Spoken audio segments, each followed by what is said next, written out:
ಇಷ್ಟೆಲ್ಲ ಬೆಳವಣಿಗೆ ಆದ್ರೂ ಕೂಡ ಹೈಕಮಾಂಡ್ ಇದ್ರ ಬಗ್ಗೆ ಗಮನ ಹರಿಸಿಲ್ಲ ಅನ್ನೋದ್ರಲ್ಲಿ ನೀವು ಹೇಳ್ತಾ ಇದೀರಂತೆ ವ್ಯವಸ್ಥೆಗೆ ಅರ್ಥ ಇಲ್ವಾ ಸರ್? ಅಲ್ರಿ ಗಂಭೀರವಾಗಿ ನೋಡ್ರಿ ಅವ್ರಿಗೆ ಗುರ್ತಿರ್ಲಿಲ್ಲ, ಈಗ ಗುರ್ತಾಗ್ಲಕತ್ತದ. ಒಂದು ಕಾಲಿತ್ತು ಯಡಿಯೂರಪ್ಪ ಬಿಟ್ಟರೆ BJP ಇಲ್ಲ ಅನ್ನೋಂಥ ಒಂದು ವಾತಾವರಣ ಸೃಷ್ಟಿ ಮಾಡಿಬಿಟ್ಟಿದ್ರು ರಾಜ್ಯದಾಗ. ಈಗಿಲ್ಲ. ಯಡಿಯೂರಪ್ಪ ಕುಟುಂಬ ಬಿಟ್ಟರು ಭಾರತೀಯ ಜನತಾ ಪಾರ್ಟಿ ರಾಜ್ಯದಲ್ಲಿ ಕಟ್ಟಿ 140 ಸೀಟ್ ತರುವಂಥ ಶಕ್ತಿ ನಮಗೆಲ್ಲ ಇದೆ. ಅದು ಕಾಲು ಹೋಯ್ತದು. ಅದೇ ಹಳೆ ಕತೆ, ಅದೇ ಹಳೆ ಕತೆ ಅದೆಲ್ಲ ಹೋಯ್ತದು.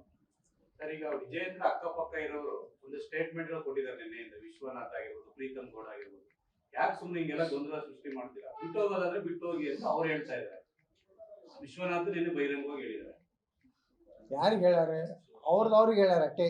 ಅಲ್ಲಿ 1 to 1 ಇದೆ. ಅವ್ರದ್ದು ಸುಧಾಕರ್ ಜಗಳ ನಮ್ಗೇನು ಸಂಬಂಧ? ಸುಧಾಕರ್ ನೀವು ಇದು ಮಾಡೋದು ಸುಧಾಕರು ನಮ್ ಜೊತೆಗಿದ್ದಾರೆ.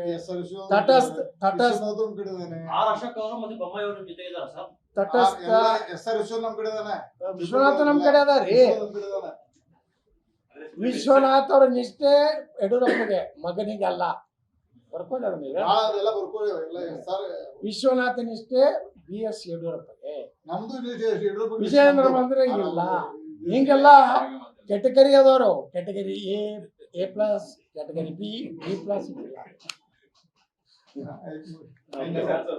ಯಾವಾಗ ಹೋಗ್ತೀರಾ ಅನ್ನೋದು ಈಗ ಇನ್ನೊಂದು 2-3 ದಿನಗಳಲ್ಲಿ ಬಹುತೇಕ ಆಯ್ಕೆ ಆಗುತ್ತೆ ಅನ್ನುವಂತ ಚರ್ಚೆ ನಡೀತಾ ಇದೆ.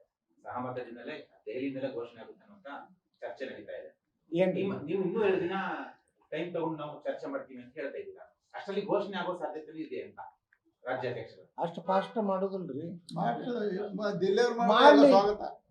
ಮಾಡ್ಲಿ, ಹೈಕಮಾಂಡ್ ಮಾಡ್ಲಿ. ಅವ ಏನೇನು ಮಾಡ್ತಾನೆ ನೋಡುನು. ಅದು ಯಾಕೆ ನಾವು ಗಡ್ಬಡಿ ಅಷ್ಟು ಯಾಕೆ ನಾವು ಇನ್ನು ಶಿವರಾಜ್ ಸಿಂಗ್ ಚೌಹಾಣ್ ಅವ್ರು ಬರಬೇಕು. ರಾಜ್ಯದ ಎಲ್ಲ ಹಿರಿಯ ನಾಯಕರ ಅಭಿಪ್ರಾಯ ತಗೋಬೇಕು. ಒಮ್ಮೆ ದಿಲ್ಲಿಯಾಗ ಮಾಡ್ತಿದ್ರೆ ಇಷ್ಟೊತ್ತಿಗೆ ಮಾಡೇ ಬಿಡ್ತಿದ್ರಲ್ರಿ. ಮತ್ತೆ ನಾವು ಹೋಗೋದ್ರಿ ಅದಕ್ಕೆ ಇಟ್ಟೆಲ್ಲ ಪ್ರತಿಭಟನೆ.